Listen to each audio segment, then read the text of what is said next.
Hello and welcome back to SkillWeb. In today's tutorial, I will show you how to record on Audacity. So let's have a look now.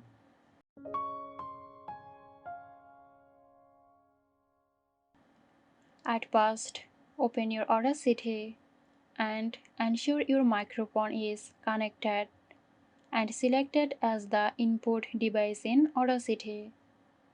Click the red record button at the top to begin recording your audio.